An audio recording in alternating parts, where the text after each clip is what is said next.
Maryn Azoff is an internationally recognized facilitator of transformation. She is a classically trained singer, a lifetime practitioner of various lineages and wisdom, and she is the founder of Vocal Transformation. Welcome to the show, Maryn. Thank you so much. It's great to be here. Yeah, excited to have you on. Tell us about your personal lives, more about your work, and why you do what you do. Yeah, so my work is my personal life. It's my entire life's mission. I am a 100% focused human on helping humanity find the power of their own voice. And when we think of the voice, we think of it in like how we speak, the words we choose, and our words manifesting our reality based on how we communicate ourselves. But I do believe that the human voice is the most overlooked tool for healing, and every single human has it, and it comes with the birth. And it came with the body for this exact reason. And we were just guided so far away, trained so far away from something that our natural instincts already had wired in. So I guess my personal story is that they found my voice when I was 5, and I could sing naturally. I was a naturally good singer, and so they started to train me to be a professional singer. You know, you find a talent, you make someone a star. I think that was the idea.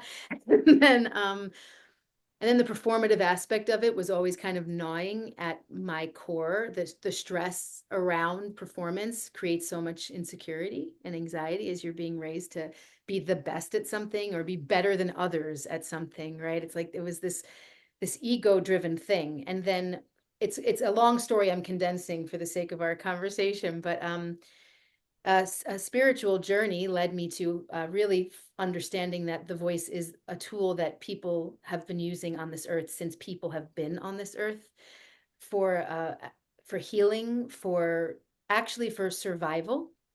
You know, and every indigenous culture you look at has a vocal practice. Every indigenous culture that you would find on this planet has some way that they were using their voice. And what science is now showing is that it was actually to increase the telomeres. It was a time when we were needing to survive winters and a time when we were needing to like keep our populations. And the vocal practices of ancient peoples were used to increase life-giving energies. It's spirit, connecting to spirit, connecting the breath to body, connecting the sound. Everything is sound. And what they're finding now is that it was actually a way to increase longevity at a time where humans were survivally minded or focused. And then as we kept going, the voice became something that's wonderful. Yes, there's a lot of people in this world who can really sing. What about all those people in the world who think they have a terrible voice? What about all those people who've had what to say and have been silenced? What about all these people who have this capacity to use this incredible tool and it's stuck inside of them? And if you ask me from my perspective, that's why we have anxiety and depression. If we were free within our vocal faculty, we would not have 90% of the health issues that we have today. Well, that's certainly a compelling claim right there, an interesting claim, and Big. I don't doubt it. It's like so many other things, the ancient wisdom that has been carried along with humanity for as long as we've been there, but then we just stopped. I don't know when that was or why. Perhaps you do. Yeah, I mean, we were colonized. That's pretty much what has happened to each and every one of us. And we were told that our original ways of connecting to this planet were not the ways for, name it, God, your government, your communities to approve of the way that you are. They taught us to not trust our natural instincts and to whittle ourselves to follow some kind of leader. And you could go, you know, globally and see what that's done to us. But the voice is it's the oldest instinct we have.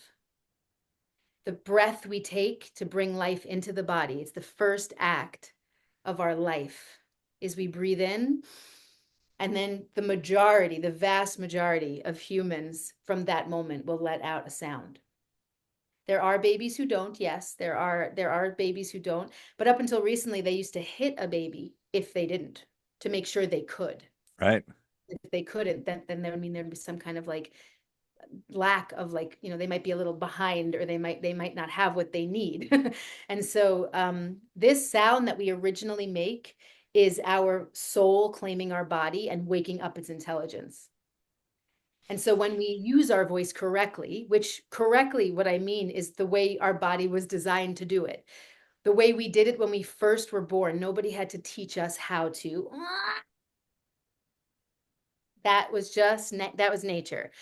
And to this day, every way we use our voice, whether we're speaking right now, whether I'm singing, I'm chanting, I'm screaming, I'm whispering, like any which way I'm using my voice, I'm always using those same muscles that I would have used back then. But most humans aren't. Most humans are using a much smaller compartmentalized version of a voice that is leveraged by their head and their vocal cords, and they don't use the muscles down below to actually support the sound. So what we have is a major cutoff of where our prana, our vitality, and our soul essence is mostly, as we know, because we actually put this thought out into the world, mind over matter. And I'm going to bat here, I know, with so many manifesting teachers on this world, in this world, who I love and who I absolutely admire. And yes, our thoughts are very, very important. And they do, everything is created off of thought, sure. But we did not originally exist mind over matter. We didn't have mind when we came into the world. We originally exist matter into mind. And so the ability now to take that back is the ability to make our three brains, our gut instincts, our heart emotions and chi, our head intellect, to make them all function at the same, like harmoniously and congruently, is truly what it means for a human to master their life. And the breath and the way we produce sound at that very first time of our life is the way back to it. Oh, that's awesome. So I've heard you say a lot. One of the things is we should start slapping babies again, but we're going to No, move no, right past that. no. Maryn. No, Do not you said program that that. just a second ago. No, I said they up until recently, when because we've learned not to be so barbaric. Oh, We've learned oh, we've gained some emotional intelligence over these years. I as you were talking, I had a flashback to not to when I was a baby, but to when each one of my kids were born and waiting to hear that cry is the most natural and anticipated thing. Yeah, So that's you were it. born, you are a new human being in the world.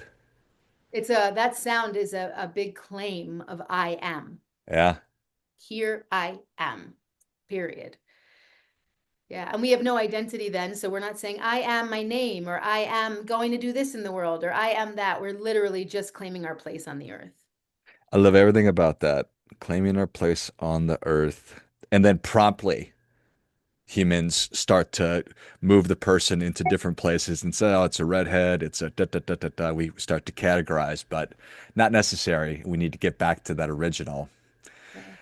Marin, I heard recently that something like half of human beings don't have an internal dialogue in their brain. So when you're talking about mind over matter, it's like those people were never doing that anyway, potentially. They weren't thinking about everything. They're just feeling and experiencing and expressing in a different way. So just because half of people use their brains so much, the other half, they're not even talking about it because they're not thinking about it. That's probably not germane to our conversation, but it popped into my head. It's really interesting. 50% of us Mhm. don't have thoughts. Don't have an internal dialogue that's constantly questioning and assessing things. So it's not That's like they're less intelligent, they're just using a different form of it. absolutely. They're working through their instincts, their senses, Yes. and put to the world, which is what we want to, we would like to. I'm the fact that that's 50% really astounds me. I'm right now, I wish I would have listened to that episode because that seems like a very high number for Hmm. us. How cool. How Hmm. absolutely cool. Because ultimately, the creative process of life, the true creative process of life, does not come from the mind. It comes from your senses and your consciousness and how it takes in the world around you. So, for the voice, which will then take in the world around it through sight, smell, taste, touch, and the energy that that moves, emotion, right? Energy and motion will then become what wants to be created from that being. But when we have that internal dialogue, that internal dialogue is all past just like chitter chattering with itself and like strategizing and making plans and looking backwards and looking forwards and all these things. But the real goal of us is to get to now and to feel it all. And then from there to move through the heart and come into the world. The heart, the chi brain, the actual smartest part of us, lives in between the other two and brings the energy from the head down and from the gut up, like through those two. That's how the teachings of the chakras work, and how the voice actually works, because the heart is the largest resonator of the voice. So for us to make the most frequency sound, which is why we have a voice, everything is sound. Everything is making sound. We might not be able to hear it through our sensory inputs and what the human hertz can hear, but the everything is making sound. Where I might not hear the carpet I'm sitting on right now, a bee or an ant might come in here and actually hear the vibrational quality of it, knowing what it is by the way it sounds. So everything here is energy vibrating, which means everything is letting off frequency, which means everything has some kind of a sound quality. And so our human voice is the culmination of our frequency sound. And so if we learn, or I'm going to say remember, it's not even learn, if we remember how to engage its full faculty, we now have a sound frequency tool that moves what we choose to move out into the world and begin to create. The way that the teachings of the chakras work is we're elemental beings. So the root is earth, then we have water, and then we have fire, and then we have air, and then we have ether, and then our head is space. Our voice, which is moving through the chords at the ether, will move the culmination of all of these elements into this shared space, which we call the reality that we're interacting with. And our voice has the power to manifest that reality. It's not just in words, it's in vibrational frequency, it's in sound quality, it's in which resonator of the voice, which your whole body is riddled with sound making ability. And when we are actually using the different parts to create this cohesive sound, we have way more manifesting power out in the world, how things will come to create themselves. And we talked, you mentioned earlier that you think that our departure and our distance from this has led to a lot of the ailments that we're experiencing. Is that just because our body is like, well, why isn't George utilizing this tool? So we're just going to turn parts of it off, or they're going to go dormant. Yeah, it's atrophy for sure, but it's also too much energy going to one area of the body. So Okay. let's just say this starts to happen when we talked about mind over matter and everything. We don't have the mind when we're babies. When we're infants, we're just we just like make all the sounds we make. Then when we get to second chakra, which is 6 months to 3 years old, we're going to start to express, but our senses are turned on. So we have more of an awareness of the outside world and how it's responding to what we're doing. But our unconscious territory, our unconscious mental territory is beginning to develop there. Consciousness moves from two into third chakra, which is 3 to 7 years old. But at second chakra, at that age, if you have children, it's temper tantrums, it's screaming, it's like all sorts of just like sound moving. There's no editor. But if we get met with a pacifier to shut us up, a no, that thing, whew, is our senses are wide awake and our nervous system will immediately respond to any kind of response that makes us feel like we're not safe. So once we get a scolding or a quick, abrupt pick me up, put me down over here, anything that from an expression makes us go from to right? And we all know that feeling. And just by me saying this right now, I felt what it did to my body. My entire vagus nerve just came up, my throat clenched, my jaw tightened. And so, what happens to us as we have that going on is that our diaphragm, which normally moves down and breathes all the way into the body, opens up the heart, grounds us to the earth, and wakes up our whole energy, gets stuck in that So when the diaphragm's not moving, and I see this with my students all the time, a lot of people, and I'd be curious about those 50% who aren't thinking if this happens with them too, but a lot of people are breathing up into their shoulders when they breathe. And they'll have a shallow breath that moves upward. And that is indicative that your diaphragm is not moving down, right? So the diaphragm moving down creates a relaxation of your vagus nerve and creates a parasympathetic nervous system response. But when you are breathing up, you're creating a sympathetic nervous system response. So you're telling your body that there's stress, even if you're not in a state of stress. So once that actually switches, you're constantly giving off hormones and endorphins and things that are telling your body that we're in a state of stress. So anxiety to me is a plugged off vagus nerve, a tight constricted throat chakra, tight jaw that wants to control the environment. And then we shut off to the bottom of the body, which is where all of our instincts and our safety lives. And we stay in our head where we're thinking our way through everything. So now we have way too much energy up top and not enough energy down below. And once we balance that out, we would see that we don't have the anxiety we have. The system is designed to move that electrical current all the way down to the earth. And when we have freedom of expression in this way that I'm speaking, where the muscles are properly engaged, we literally just exploded out like we did when we were 6 months old, 7 months old, a year old. We knew then, just release it. We weren't holding grudges. We were just feeling something and releasing it. But once they tell us not to release it, keep it inside. Only say what we want you to say. Only respond the way that's appropriate at the right times. Or don't say that, whatever it might be. No, wrong, bad. Like once we have any of that come at us from what we naturally are expressing, like there is not a 1-year-old in this world who can do anything wrong. They're just doing what nature does based on what they're experiencing. But once we think it's wrong, and we're told by people who are supposed to love us that this isn't the way to be, here's where our problems begin. And our voice gets more and more and more diminished throughout life in all the ways. Like send us to school. Go ahead. Tell us that we have to learn this way. And if we're not up to par, we're not good enough. They'll take us away from our friends. They'll put us in special classes. They'll do whatever. They'll make us feel dumb because we don't learn the way certain billionaires a long time ago wanted us to learn. And once they start to minimize us and try to make us fit in, we're missing so much of our vocal faculty because we won't share the way we naturally are born to share. So maybe you can feel into how just breaking those paradigms and actually coming back to your complete voice might just leave your body in such a state of, I've been heard, I've been seen, I'm okay to be who I am, I can relax. It makes perfect sense. And I bet you could share with me just a brief exercise on just that somebody could do right now and how good I would feel immediately.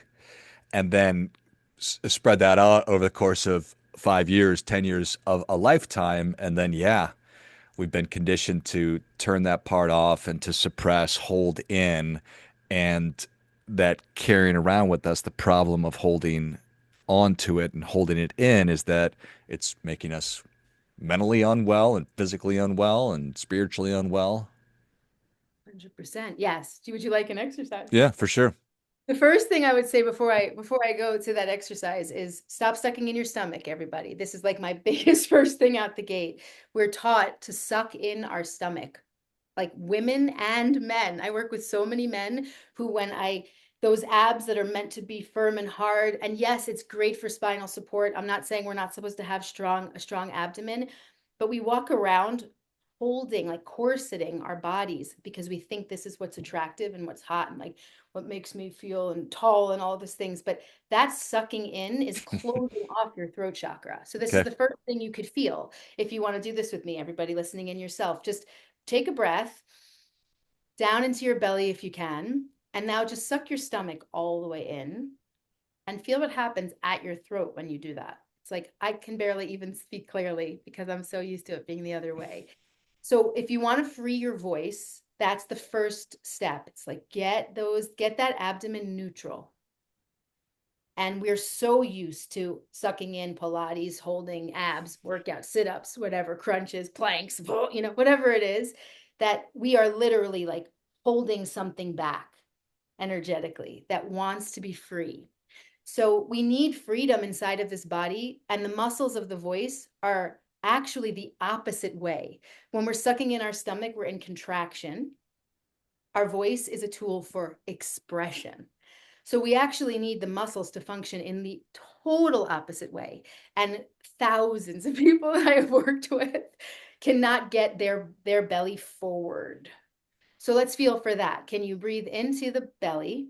First, I guess we could just check that. When I tell you to take a deep breath, can you relax your belly to the place where you could feel your belly drop open? Maybe you could feel your obliques getting a little wider. Maybe your lower back relaxes a bit. And maybe you can even feel the perineum or the bottom of the body drop towards the earth. Can you relax and just allow the body to sink and open? This is the first step because most of us can't get here because of that hypercontracted diaphragm that I told you about earlier. Does it matter if So I'm going in through my nose or my mouth? nose is always a better inhale because your throat gets dry and contracted when you breathe in through the mouth. So for your voice, nose is always a better inhale. But there are plenty of exercises that I work with where to get the max space in the throat, you actually would yawn in. So you would drop the throat open. I got this like big open space back there. And that's very important because this is the way sound moves, right? This is the channel of movement. And the throat is always what's in the way of our voice. Our editor lives there. This is the area, our voice is the area of choice and follow through. And it's how we strategize and control the world around us. What we let them see of us and what we don't is how we manipulate the world to do what we want it to do for what we think we need or want to get. It's like all ego. So when we get to opening up that throat, this is a very, very sensitive and vulnerable place for people to feel, to get that throat wide open. So many of us have gag reflexes. The fear of really letting that part of us just like just fly and let sound move through there is very challenging. Huge fear around what people might think of the sound, what someone might come back with, the rejection that might occur if I actually let my truth be known. So the work of this is to understand first off that what we are, and I'm going to get into the exercise right now. So there's a teaching of the three sounds that create the world that go all the way back to the Vedas and also go all the way back to Egypt and all the way back to Israel and all the way back to like to Jerusalem, I'd say, to all the way back to like to the teachings of the original languages of this planet, where there are three sounds that create the world through the human voice. And those sounds are ah, I, and u. It's three vowels. Ah, which is the one we're going to do right now together, is the sound that connects us to the universe. So from A, we have access to everything. This does not matter what your culture is, what your creed is, what your age is, what socioeconomic class you're in, what has happened to your ancestors or not. Like none of this applies. And this is where this work becomes very important for all humans. The identities of who we think we are have got to go so that we could get back to what we are. And then from that place of empowerment and humility and connection that will form when we really, really remember and understand what a human being is, then we can begin to re-identify if we so choose. Although some of us might not choose at that point, because when we realize that we are God, we are the creator, we are connected to universal life force energy. And the issue of the I that comes next with the ah, I, u, is that the I is the smaller condensed version of what we choose to pull from every potentiality to create what we want to be in this world. So when we get to the I, we have to look at why we're choosing the things we're choosing to become our identity and why we're choosing what storylines and plot lines and everything we want to create. But well before that is ah. And if you look globally at every alphabet, it all starts with A. Hmm. Ah is Amen, Allah, Aum, Amun, Atman, Shiva, Brahma. All of these sounds of ah This is the sound that connects us to the universal field of intelligence. We have access, every single one of us, just like AI has access to everything. We have the same access to all of the information that has ever existed in the universe. Hear that, everyone listening. Hear that, because we don't believe that about ourselves at all. And I'm sure just hearing that, you might be thinking, this girl's crazy. This girl's out of her mind. Like, you got to go to college, you got to get a PhD, you got to learn all these things. But what if all of that informing of us to fit into a society is actually minimizing the access?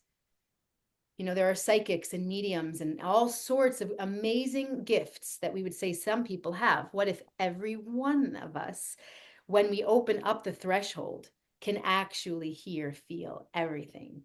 And so our job, I feel, as a human race right now, is to move beyond the diminishing stories and to get us to remember what we have connection to, and then choose how we want to wield this voice to create our world around us. And in that process, the power you will know, the health, the connection, the alignment, the synchronicities, the manifesting, like everything you will know in the process of this will blow your mind and massively open up your heart, which is really the superpower of the human, is our heart chakra. So as I said before, our voice moves through there. So let's do this exercise together. We're going to do what I call a silent scream first, just so that you could feel the muscles that I'm talking about when we talk about how your voice works. And remember, your voice is your voice is your voice. So speaking, singing, chanting, screaming, whispering, it doesn't matter. It's always the same muscles. It's just different levels of the amount of it you would use, depending on how much sound you're trying to produce. So I want you to feel how much muscle your voice actually needs to be produced. So take your hands and put them on your waist, on your obliques, like right above your hips at your low obliques. And if we could all take a breath in to feel those obliques get wide, right? See if you have that breath where if you breathe that diaphragm down, you could feel space opening and at the width of your body, and your waist gets firm. Now, some of you at home might not feel this, and that's the first place to practice. To just get to that breath will begin to change the whole way your energy fields move. But this is the area where the voice is supported from. So we have to get access to this part of the body to support our sound. So if you could feel that breath go wide and that expansion happen at the waist, you could feel firmness now of a band that's waist, belly, maybe again low back. You might even feel a little bit at the root, like there's pressure that's there. These are the support muscles of the voice. This pressure is where sound will bound off of from the whole body. And how we're going to find it right now is a simple little exercise called the silent scream. So we're going to breathe into that waist, and I want you to scream and not make a single sound and not let any air out. So we're not going to, there's no opening. You're going to be holding your breath, but I don't want you to think of holding your breath, because once we think hold, we're going to contract. And remember, the voice needs to express. So we're going to pretend we're on the top of a mountain, the tallest mountain you've ever climbed, and you're going to scream to the heavens as loud as you can, but you're not going to let out any sound, and you're not going to let out any air. Okay, we're just going to scream. Let's feel that together. So everyone take a nice deep breath, feel those obliques go wide, and a big silent scream.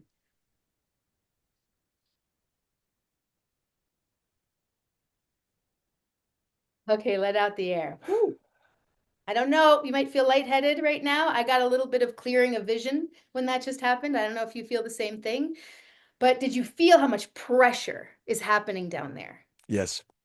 Yeah, so we're going to do it one more time now that everybody knows what they're getting into. And maybe you even feel movement of energy. Maybe heat has risen. Maybe you're sweating.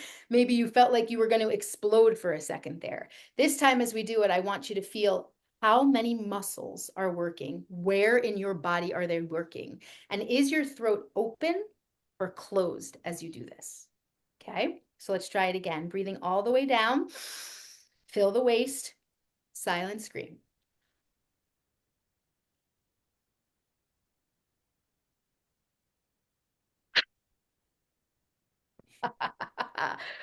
Okay, whoo! It's like what I just the mood just changed, right? The scenery just changed. We scream at each other, and we don't even realize that this simple little exercise could probably change your mood in whatever frustration or thing you want to scream at without actually causing any damage. This is a Hmm. great exercise. Just do it. Just let the muscles express the energy that want to move. So, did you feel that while you expressed out, your throat was actually open? It might have felt like there was pressure in there, but the throat was open. And Yes. now, without the silent scream and without the breath, can you access the scream muscles again?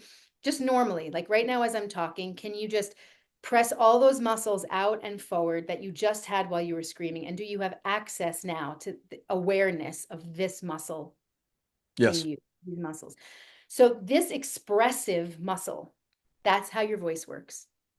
And we should feel these muscles working when we're speaking, when we're singing, when we're chanting, when we're doing all those things. We should feel activity down below. And I can't tell you how many people do not have access to that. Right now, the important piece of it is that our voice physically manifests the world. But if our voice is not connected to the Shakti aspect of our body, which is our root chakra, second chakra, third chakra, into fourth chakra, then we have way less frequency energy, Shakti power, creative life force energy. Our bodies are set up for imagination and idea from above. There's our thought process. But physical activation of energy comes from below. So when we're not using our voice from below, we're minimizing its manifesting power. And that is at a physical waveform level of how the energetics of the body create reality, right? So this is why the voice. So we're going to do one last thing together. We have a minute for one last thing together. Okay. So from that silent scream, I want you to feel that throat that was open. And I want you to just go into an ah, to the universal life force energy, for the most open sound we make that connects us into everything. And from those muscles down below and that opening of sound, can we feel ourselves way bigger than our body, way bigger than any idea that might be wanting to sit inside this form, and create a pillar of frequency, just like a full body overall sound, and begin to feel yourself in that kind of vibrational form, because this is the beginning. This is the first step to your full awakening. Okay, so let's see if we could do this together. You can put your hands back on your waist if that was easy for you to like feel those muscles connect, because you want those muscles to be connected. If it was easy for you to access those muscles, the next option is to take your finger and put it on your tongue once the mouth is open, so that you can really open the throat if the throat was closing or if the throat felt tight. But what we're going to do is we're going to take that silent scream, and then we're going to just let a sound out of A. We're not going to scream it. We're just going to use those muscles, but we're going to let a normal tone come out, not a scream, but it's going to be supported from all of those body muscles. Okay, let's try it together. So breathing down into the waist, nice and strong. Give me a silent scream. And now, uh,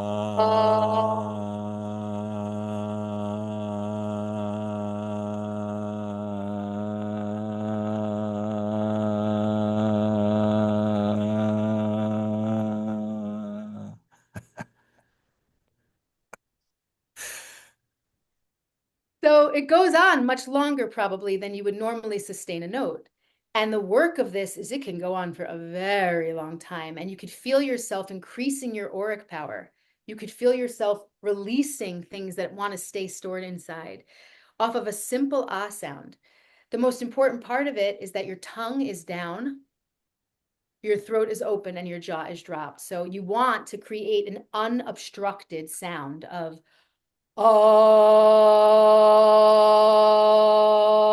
that creates congruency between your head, your heart, and your belly.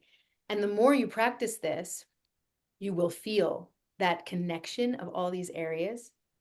And what you will begin to feel is an ease of your nervous system, emotional stability, a movement of creative ideas that starts to move through you, like your creativity begins to open, and the confidence to speak up and speak out will start to build just from this.